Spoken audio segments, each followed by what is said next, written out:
યમદંડમાં છેલ્લે સ્વામી બોલે છે કે પાયમા રે ભવ જળ પાર શ્રી હરિ સંત મળે. એ વાયમાં રે દુઃખ પાર શ્રી હરિ સંત મળે. એ લીધો રે પૂર્ણ લાભ શ્રી હરિ સંત મળી. એ દીધો રે જમ શિર પાવ. જમને માથા ઉપર પગ દઈ ઠેઠ મારી અક્ષરધામમાં પહોંચ્યા હોય એમ કે છે.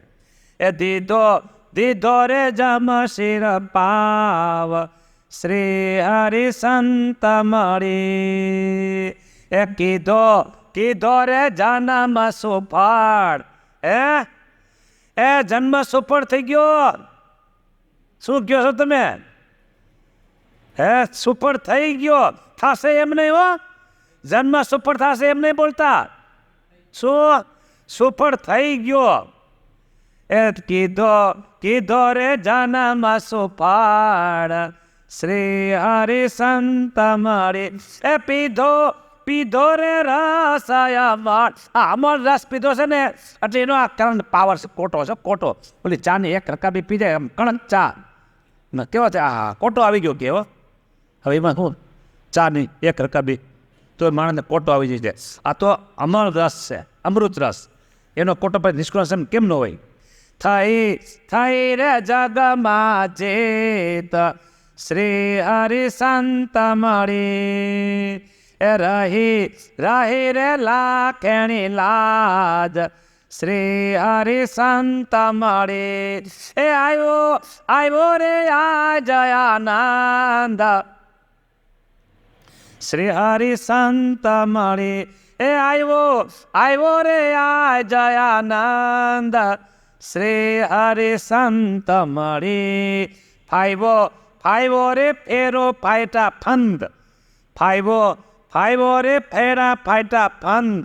એ જન્મ મરણના ફંદ ગયા બધાયો. જન્મ મરણના ફંદ બધા ગયા આપણા. અને ભગવાનના ધામ, ભગવાનની મૂર્તિ, એના સુભોગતા એ અત્યારથી આપણે થઈ ગયા એમ કહેવાય. રિઝર્વેશન છે પાકવું. થાય શું એમ નહીં. ઉધારાની વાત બનશે બધી રોકડી જ વાત. હા, મર્યા પછી મોક્ષ થાય એમ નહીં. મોક્ષ થઈ જ ગયો છે. ભગવાન આવે ને એટલી વાર. આજ આવે તો ભલે, 5 વર્ષ પછી આવે તો ભલે, 15 વર્ષ પછી આવે તો ભલે, જેથી આવું તેથી તમે આવજો. પણ મારો મોક્ષ થઈ ગયો છે. થઈ ગયો છે ને થઈ ગયો છે. થશે એમ તો ક્યારે બોલવું જ નહીં. કોણ મેળા છે, કેવા મેળા છે? સ્વામિનારાયણ ભગવાન મેળા છે, સર્વોપરી ભગવાન મેળા છે. બસ એનો પાવર અને એનો કેપ રાત્રિ દિવસ ઉતરવો જોઈએ નહીં. હા, ગુલાબજાંબુ ખાય, જલેબી પેંડા ખાય, એ કેમ એના ઓડકાર આવે? આ એવી વાત છે બધી. હા, જય સ્વામિનારાયણ. લ્યો, સમય પૂરો થઈ ગયો, કથા આપણી પૂરી થઈ ગઈ. અરે ભાઈ, સ્વામિનારાયણ ભગવાનની જય.